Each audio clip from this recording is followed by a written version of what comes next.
Bismillahirrahmanirrahim. Assalamualaikum warahmatullahi wabarakatuh. Salam sejahtera bagi kita semua. Om Swastiastu, Namo Buddhaya, salam kebajikan. Sahabat Bawaslu dimanapun Anda berada, kita bertemu kembali dalam acara podcast Bawaslu dalam rangka ngabuburit dengan tema sesarengan ngawasi. Dan pada kesempatan sore ini kita telah kedatangan tamu yang istimewa. Beliau adalah Bapak Agus Marwanto. Beliau ini adalah Koordinator Divisi Penanganan Pelanggaran Data dan Informasi Bawaslu Kabupaten Boyolali. Selamat sore Pak Agus, bagaimana kabarnya Pak Agus? Ya, selamat sore Mas Nanang, dan selamat sore juga pemirsa seluruh Nusantara.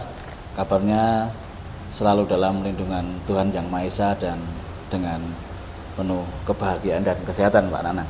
Iya.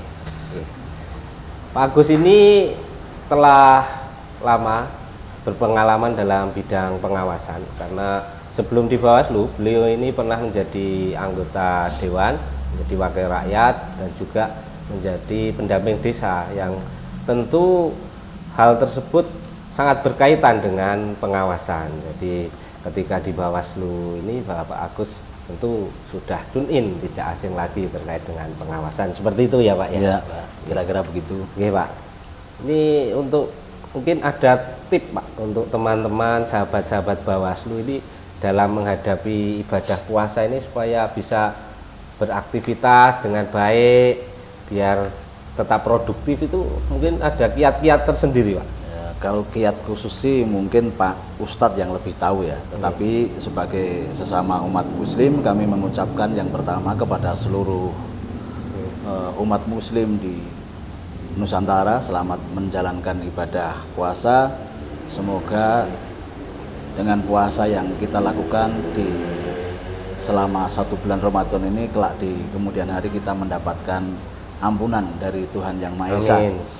Kemudian sebagaimana juga umat muslim lainnya menjalankan ibadah puasa, bahwa salah satu kiat agar bagaimana dalam menjalankan ibadah puasa itu bisa berjalan dengan lancar adalah segala sesuatunya mesti dilakukan dengan ikhlas, dengan niat ibadah, dengan berdasarkan kepada tuntunan yang telah digariskan dalam agama, sehingga apa yang kita lakukan dengan ikhlas itu pastilah akan mendapatkan balasan yang setimpal dari Tuhan Yang Maha Esa. Oke, terima kasih Pak Agus. Di tema kita dalam podcast sore hari ini adalah ketika hukum tidak tajam, problematika penanganan pelanggaran pemilihan serentak 2024. Jadi kita akan banyak mengulas, membahas terkait bagaimana proses-proses penanganan pelanggaran, karena tentu proses pilkada, tahapan-tahapan pilkada sebagaimana kita ibaratkan pertandingan sepak bola itu tentu banyak pelanggaran-pelanggarannya. Nah, untuk itu bagaimana proses penanganannya dan hasilnya seperti apa, kendala-kendalanya seperti apa, akan kita kupas tuntas bersama Pak Agus Marwanto yang selaku Kodim Penanganan Pelanggaran Bawaslu Kabupaten Boyolali.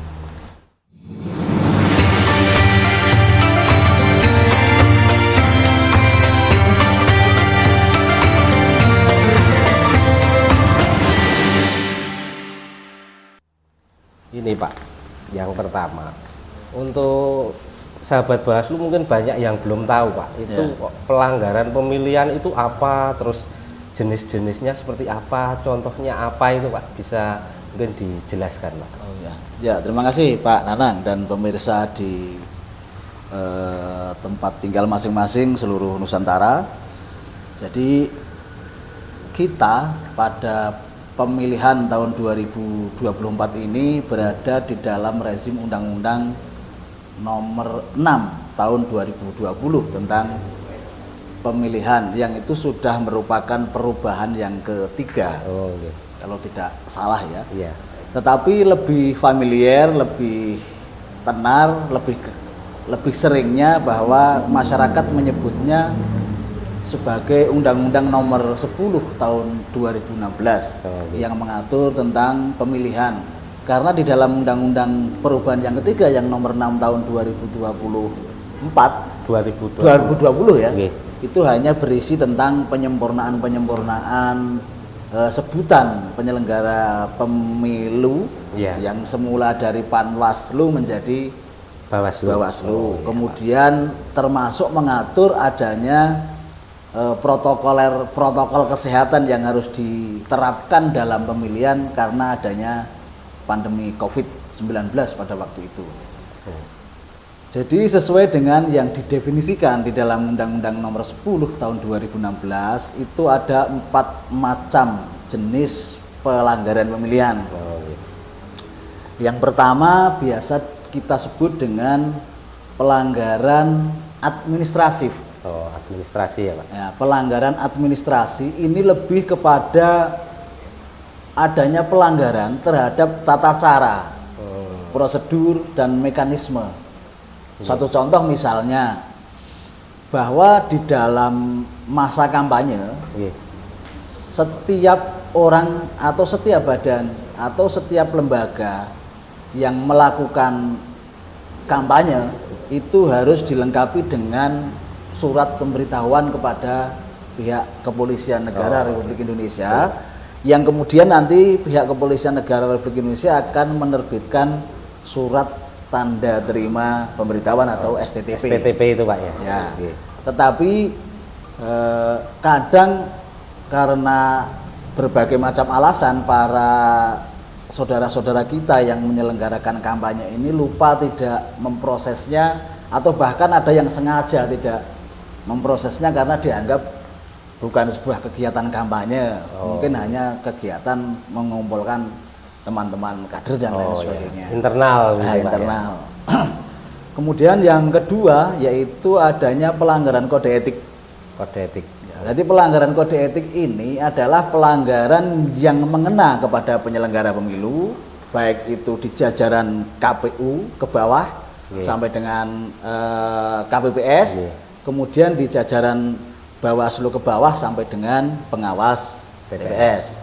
Namun demikian dalam hal pelanggaran kode etik ini bagi badan ad hoc itu apa Pak? Badan ad hoc itu adalah BPK, kemudian BPS, kemudian KPPS. Itu ad hoc ya Pak? Ad hoc. Kemudian kalau di Bawaslu itu ada Panwascam, ada PKD, ada PTPS. Nah ini penanganan pelanggarannya nanti sesuai dengan rekomendasi dari Bawaslu akan disampaikan kepada kalau itu ad hoc-nya KPU ya kita sampaikan kepada KPU. Kalau itu ad hoc-nya Bawaslu maka kita akan sampaikan juga kepada Bawaslu. Sedangkan kalau itu dilakukan pelanggaran pemilihan itu dilakukan oleh saudara-saudara kita di jajaran KPU baik itu dari pusat, provinsi dan kabupaten, maka itu akan kita sampaikan kepada Dewan Kehormatan Penyelenggara Pemilu.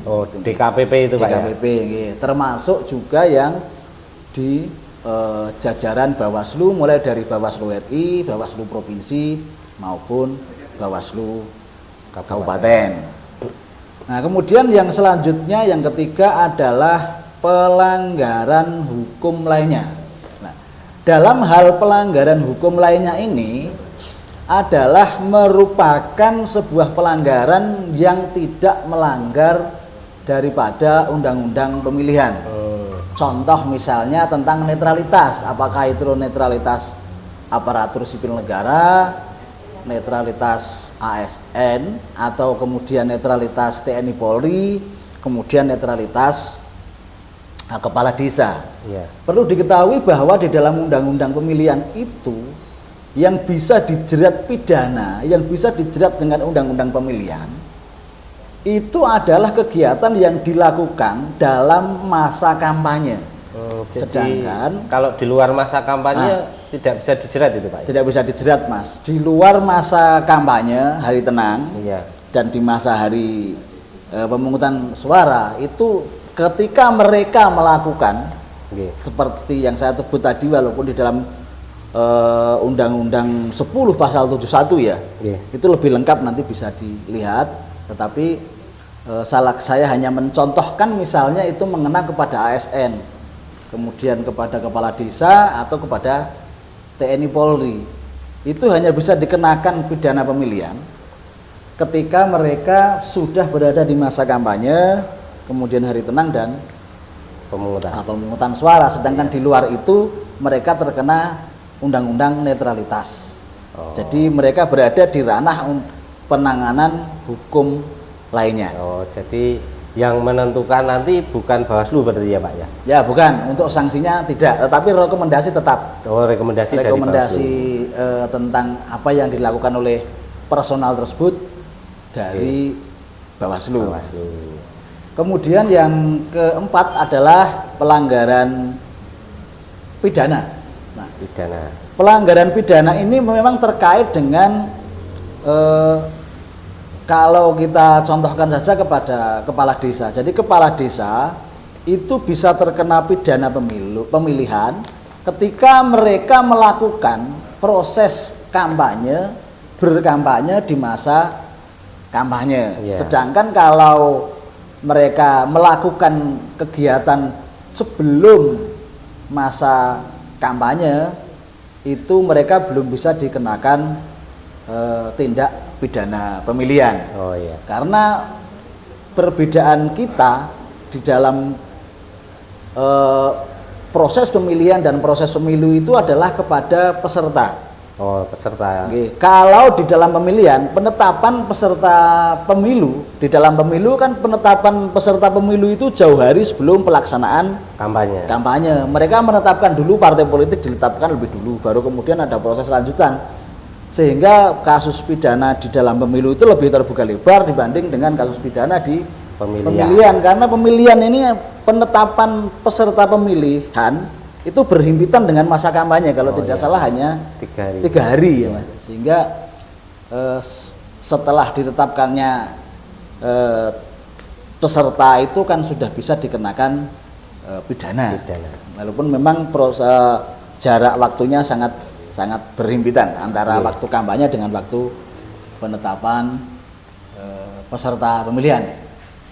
Selanjutnya Pak, terkait dengan apa saja tantangan penegakan hukum pemilihan, itu terkait mungkin keterbatasan kewenangan, keterbatasan regulasi, faktor eksternal, seperti itu Pak. Memang tidak ada Mas ya, karena kita ini adalah sebuah lembaga yang mandiri, yang bebas dari intervensi. Karena gini ya Pak, itu kan isu di luaran itu Pak, itu kan banyak ini Bawaslu ini ada tekanan politik atau tekanan dari pihak-pihak tertentu, itu bagaimana Pak? Apakah itu benar itu Pak? Tidak benar Mas Nanang ya. Jadi kami pastikan bahwa di dalam proses pemilihan itu Bawaslu tidak dalam tekanan dari siapapun dan tidak berafiliasi dengan kepentingan pihak manapun. Independen ya Pak? Independen. Kami jamin independensi kami adalah sesuai dengan peraturan perundang-undangan yang berlaku.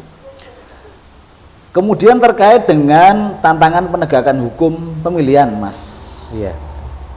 Jadi saudara-saudara, sahabat-sahabat Bawaslu di seluruh Indonesia, kita harus sadari bahwa yang kita lakukan pada saat ini adalah merupakan proses pemilihan, yang proses pemilihan itu didasarkan kepada undang-undang yang sudah ditetapkan oleh pengambil kebijakan, yaitu antara Presiden dan DPR. Yang harus kita sadari bahwa mereka adalah merupakan produk dari politik. Sehingga tentu saja yang dituangkan itu adalah merupakan hasil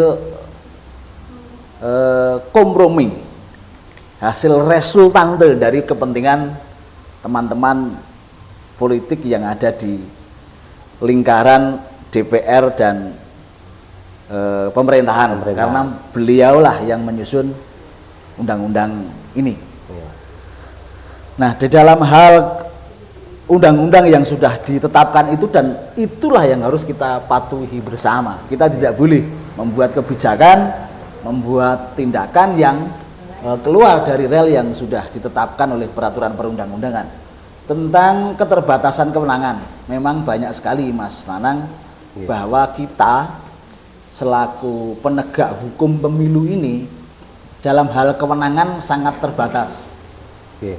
Misalnya kita tidak mempunyai kewenangan memaksa, jadi tidak mempunyai kewenangan melakukan upaya paksa terhadap seseorang yang tersangkut dalam proses pelanggaran pemilihan. Oh iya. Jadi kita tidak punya kewenangan paksa, misalnya tidak seperti polisi ya Pak, bisa menangkap terus membawa gitu, tidak bisa ya Pak ya. Kita tidak memiliki itu, tidak kewenangan itu tidak diberikan kepada kami sebagai Bawaslu. Iya. Kemudian yang kedua, kita tidak memiliki kewenangan tentang sita alat bukti, Mas. Sehingga sangat, misalnya ada sebuah perbuatan yang melanggar hukum pemilihan, bisa jadi kalau alat bukti itu tidak kita bisa ambil, makanya akan sangat mungkin alat bukti itu hilang. Jadi misalnya politik uang itu Bawaslu tidak bisa menyita ya Pak, uangnya yang tidak bisa disebarkan itu tidak bisa, tidak kecuali memiliki kewenangannya. Kecuali kan tidak bisa, kita tidak memiliki kewenangan itu. Ya. Kemudian kita yang ketiga juga tidak memiliki kewenangan untuk melakukan penggeledahan. Misalnya ada tempat yang diduga itu untuk kegiatan-kegiatan yang bertentangan, misalnya halangan undang-undang, kita tidak memiliki kewenangan itu. Kemudian terkait dengan keterbatasan regulasi ya Mas, bahwa kita ketahui bersama kemarin adanya sebuah peraturan perundang-undangan yang norma larangannya ada, tetapi norma hukumannya baru terbit kemudian. Oh, yang terkait dengan TNI Polri itu ya, yang DJR di MK itu Pak ya? Ya, terkait dengan TNI Polri. TNI Polri itu pada waktu itu dilarang memang di dalam undang-undang itu, norma larangannya ada, tapi norma pidananya menjadi tidak ada baru kemudian setelah terbitnya keputusan Mahkamah Konstitusi terkait JR itu, tetapi kan sudah berada di penghujung proses kampanye. Oh iya. Itu terkait dengan keterbatasan. Jadi banyak regulasi, celah-celah hukum, banyak celah hukum yang bisa dimanfaatkan, Mas. Kemudian waktu penanganan pelanggaran, yang kita hanya diberikan menangani waktu penanganan pelanggaran itu hanya 3+2, hanya 5 hari ya Mas. 5 hari. Nah, 5 hari kalender atau kerja? 5 hari kalender. Kalender ya. Sabtu Minggu libur dihitung gitu ya, Pak ya? Masuk dihitung. Jadi kita kerjanya seperti lembur, tidak ada jam kerja. Iya. Jam kerjanya 24 jam berarti Pak ya. 24 jam. Nah, dari 3+2 atau 5 hari itu kita bisa membayangkan bagaimana kalau dalam satu hari itu masuk misalnya 10 temuan atau lebih dari 3 temuan. Dengan proses yang sedemikian waktu mepet itu memang keefektivitasannya menjadi berkurang, Mas. Nah, termasuk juga di dalam regulasi itu kami juga menginginkan agar jumlah pengawas yang berada di tingkat desa atau kelurahan itu bisa ditambah personalnya ya. Kita tidak bisa membayangkan kalau seorang pengawas pemilihan yang hanya satu desa satu orang, misalnya di desa itu jumlah penduduknya ada 12.000. Itu pengawasnya satu orang gitu Pak ya? Pengawasnya satu orang. Kemudian, nah itulah yang saya rasa dari regulasi perlu adanya penambahan ya Mas, penambahan personal. Kemudian yang ketiga itu tentang fasilitas. Jadi kita ini dituntut untuk bekerja dengan cepat, bekerja dengan tepat, bekerja dengan akurat. Tetapi ada hal-hal yang kita tidak bisa bekerja cepat dan akurat. Contoh kasus misalnya kawan-kawan kita yang berada di divisi penanganan pelanggaran. Penanganan pelanggaran itu kita saat ini hanya memiliki 1 orang staf. Nah, bagaimana kita mau bisa cepat? Bagaimana kita mau bisa akurat? Bagaimana kita bisa mau tepat? Saya mohon itu nanti bisa menjadi pertimbangan di masa yang akan datang karena jumlah bukan jumlahnya tetapi kualitas bahwa kita harus melakukan upaya penyelidikan atau penyidikan namanya Mas.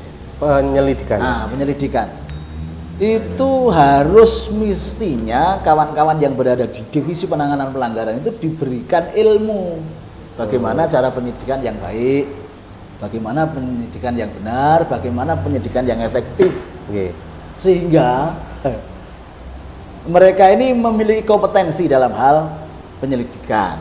Tidak hanya sekedar ini divisi penanganan pelanggaran, tidak begitu.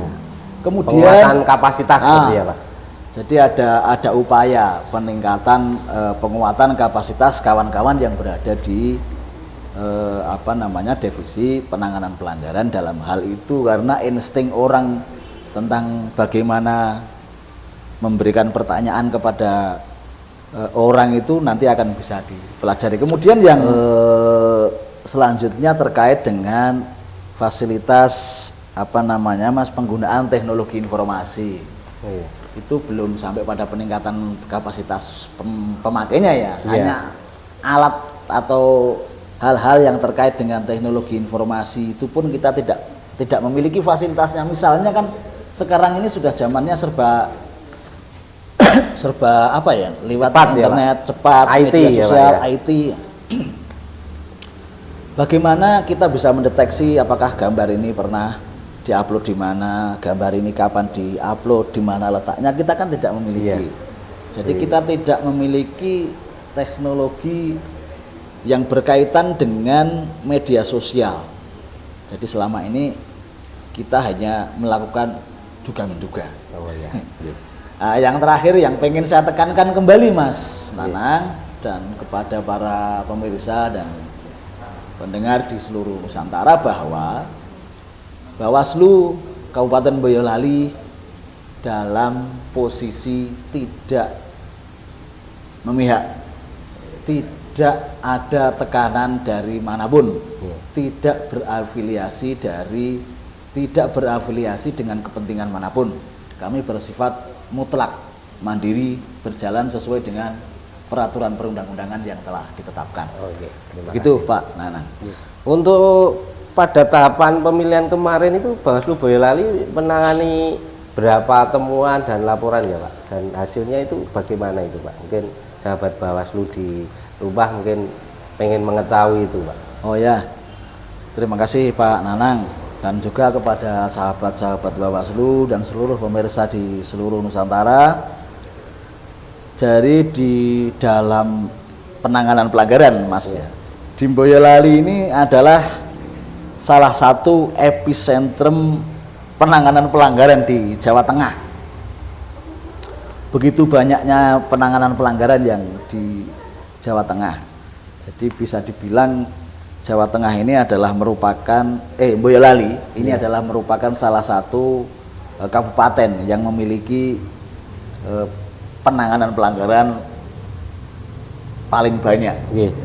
Jadi kalau kita melihat dari data itu, laporan yang diterima itu ada 33 laporan, kemudian temuannya ada 2, kemudian laporan yang diregister itu ada 15, ada dugaan pelanggaran pidana itu 10, kemudian dugaan pelanggaran kode etik ada 4, dugaan pelanggaran administrasi itu 1, terbukti pelanggaran pidana 0, terbukti pelanggaran administrasi 1, terbukti pelanggaran kode etik 2, dan pelanggaran hukum lainnya ada 9.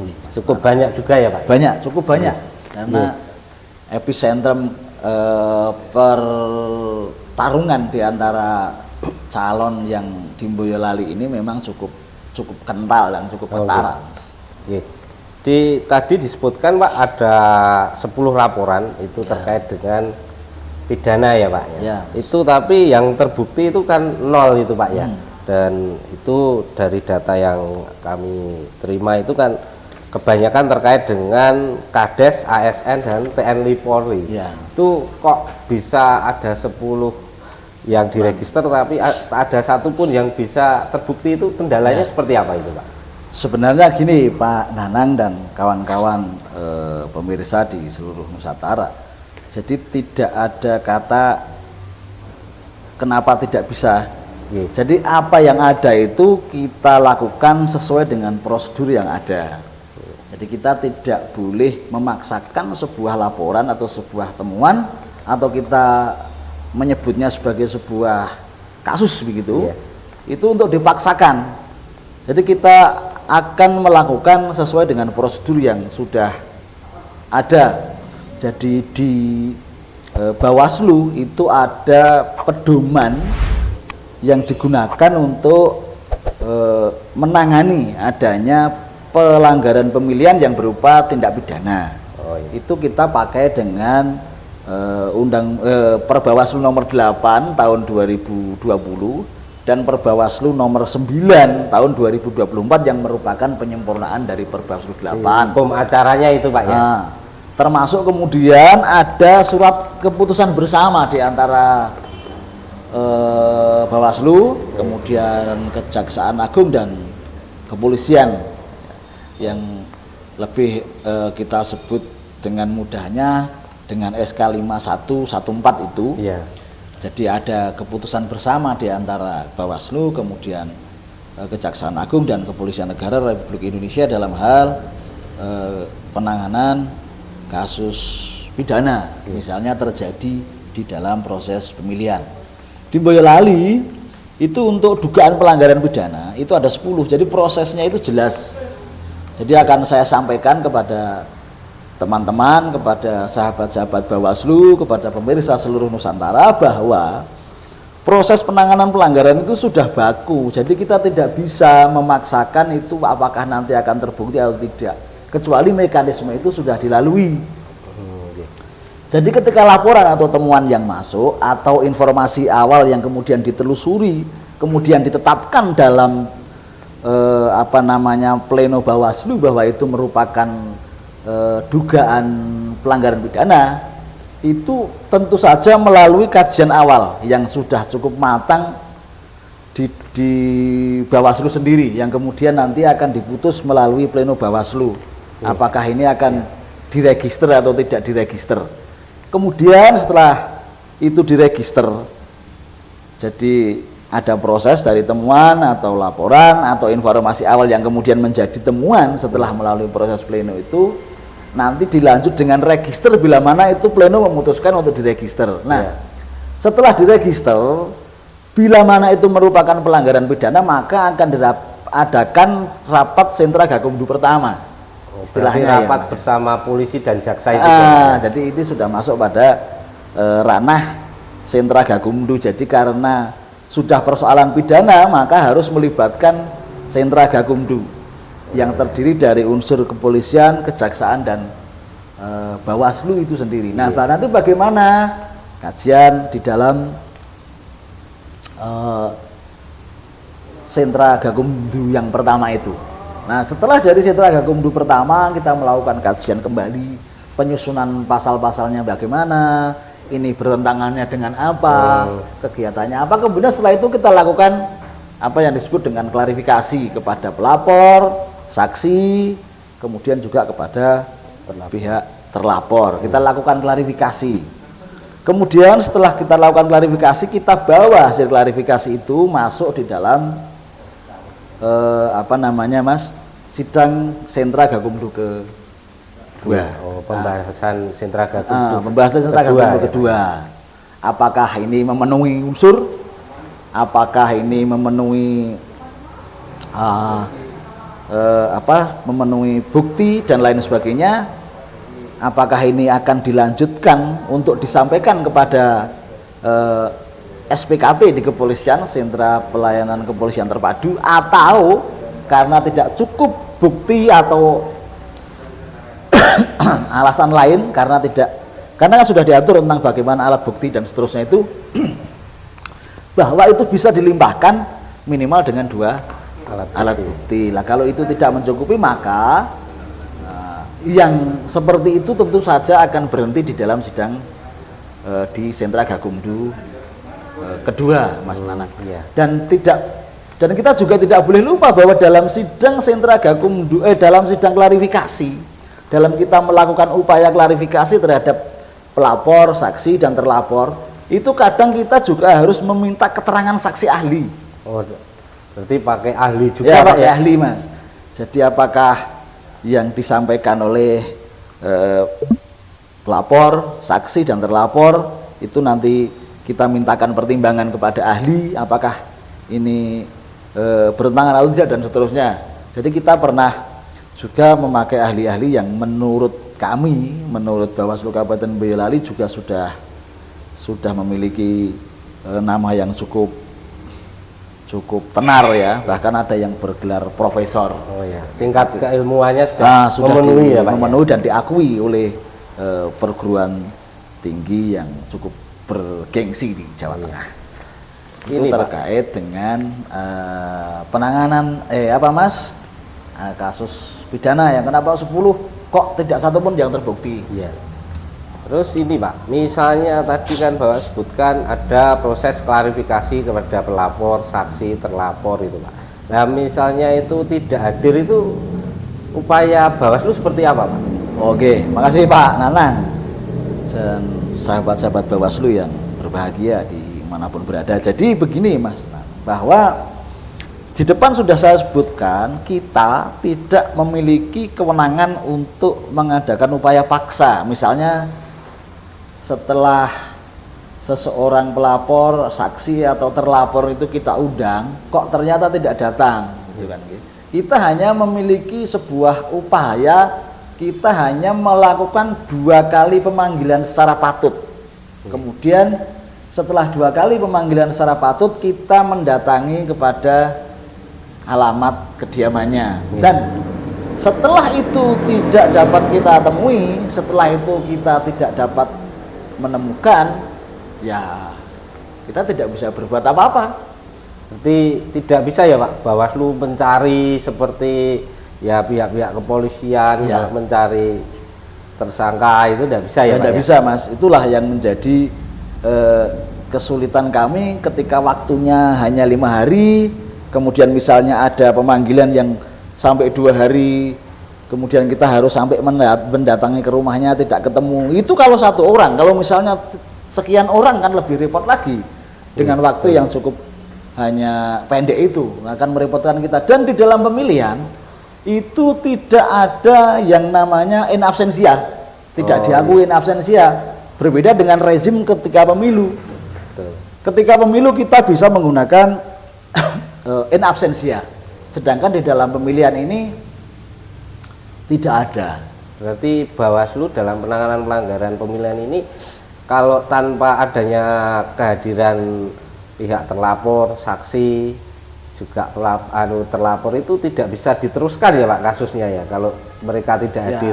Secara hukum memang tidak bisa Mas, karena tidak diatur dalam pemilihan ini. Ketika di pemilu bisa. Ya. Kadang juga kita ini karena kita tidak dilindungi oleh peraturan tentang bisa atau tidaknya in absentia itu, sehingga kadang teman-teman polisi itu merasa khawatir. Ya. Karena belum bisa menghadirkan mereka di penyelidikan dalam klarifikasi di Bawaslu, takut polisi nanti misalnya itu dilimpahkan kepada SPKT tidak bisa diselesaikan juga dalam waktu jangka 14 hari. Dan itulah yang nanti akan menimbulkan masalah baru di kepolisian. Sehingga kalau misalnya di dalam pelanggaran pidana pemilihan ini terjadi in absentia, rata-rata ya tidak akan dilanjutkan kepada SPKT karena keberatan teman-teman kepolisian dan kejaksaan. Begitu Mas. Oke, terima kasih Pak.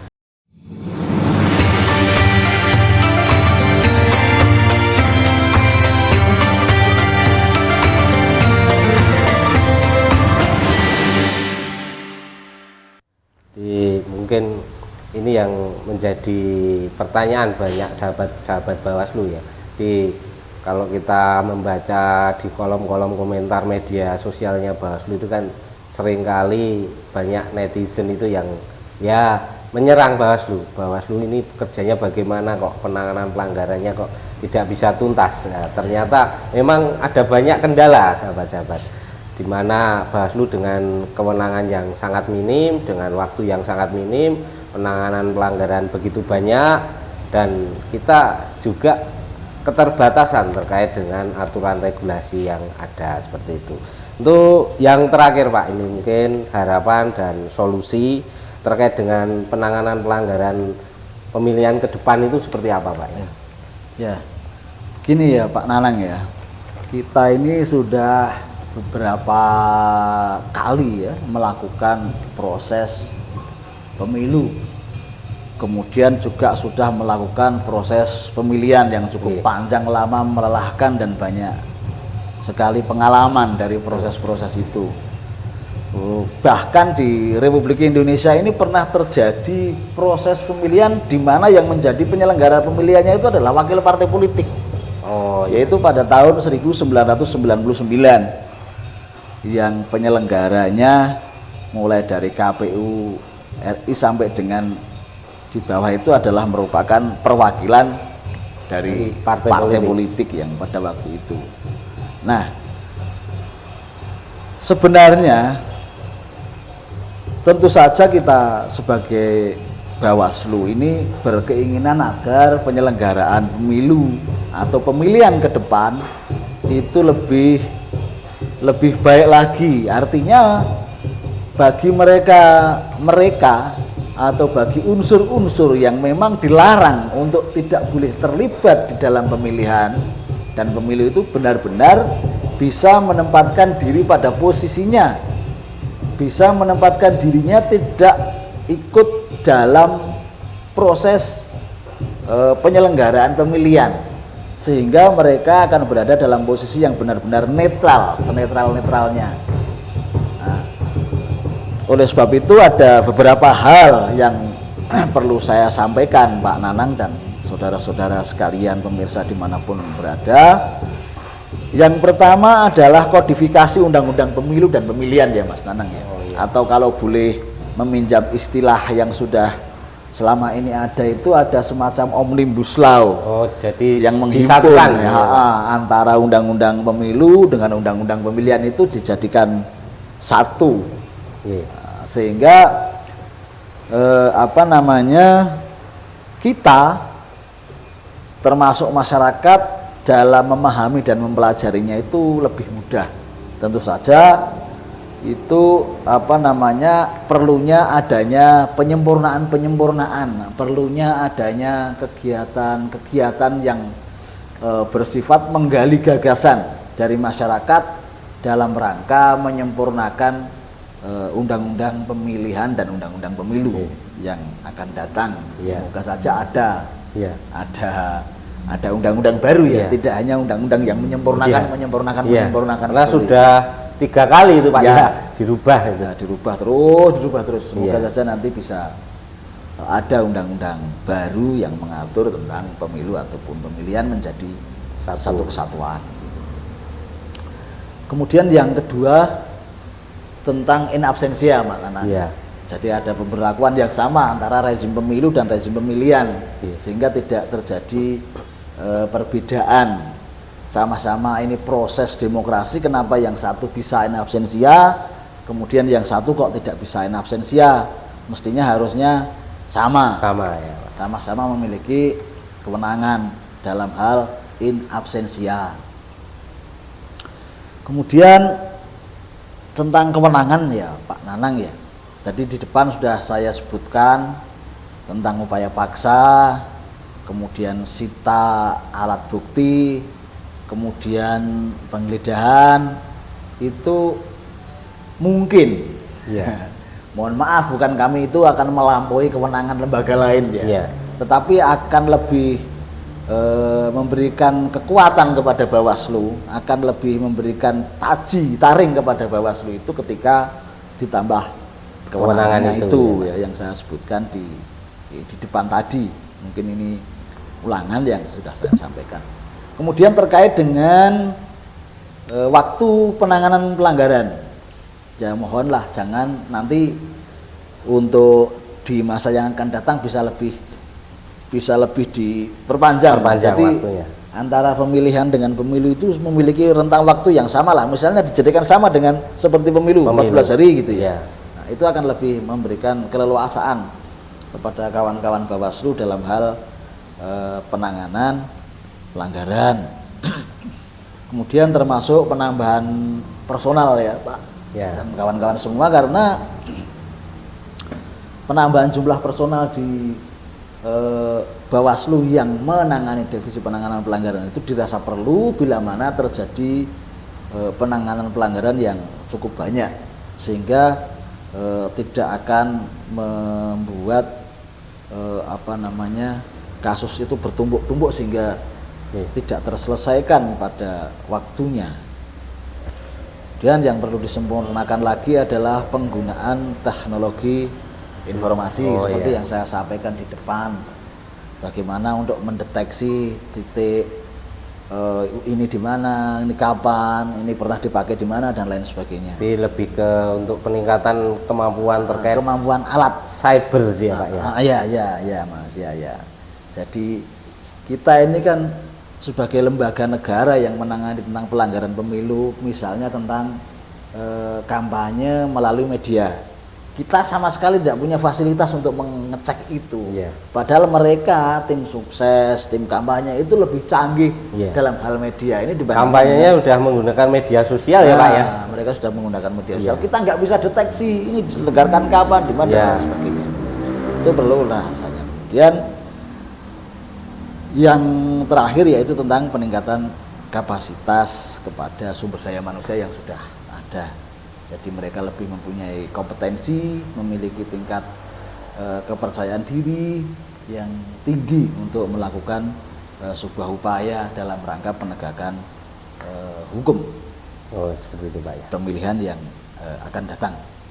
Itu Pak Nanang yang bisa saya sampaikan, dengan harapan bahwa kita harus berpikir bahwa pemilu dan pemilihan ini adalah merupakan sarana demokrasi masyarakat, sarana demokrasi bernegara, sarana demokrasi berbangsa yang hanya dilaksanakan 5 tahun sekali.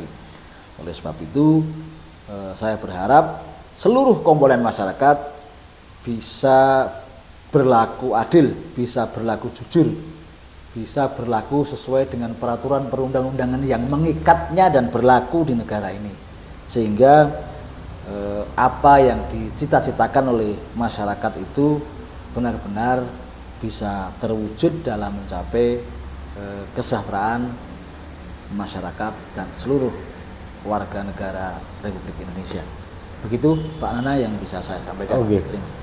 Terima kasih Pak Agus Marwanto yang sudah banyak menjelaskan kepada sahabat-sahabat Bawaslu terkait bagaimana proses penanganan pelanggaran dengan segala problematikanya, sehingga mungkin bagi sahabat-sahabat Bawaslu masih merasa bahwa penanganan pelanggaran pemilihan ini tumpul, tidak tajam seperti itu. Tapi ternyata Bawaslu ini sudah melakukan upaya maksimal untuk menangani setiap pelanggaran yang ada, untuk mewujudkan pemilu yang bermartabat, pemilu yang berintegritas. Tapi memang tentu banyak kekurangan yang mungkin ke depan dengan adanya tambahan kewenangan dan regulasi yang lebih baik lagi, Bawaslu ke depan tentu akan lebih baik dalam menjaga demokrasi ini, karena tidak ada lembaga di negara ini selain Bawaslu yang memiliki kewenangan untuk menangani setiap pelanggaran pemilu maupun pemilihan. Mungkin demikian dari kami.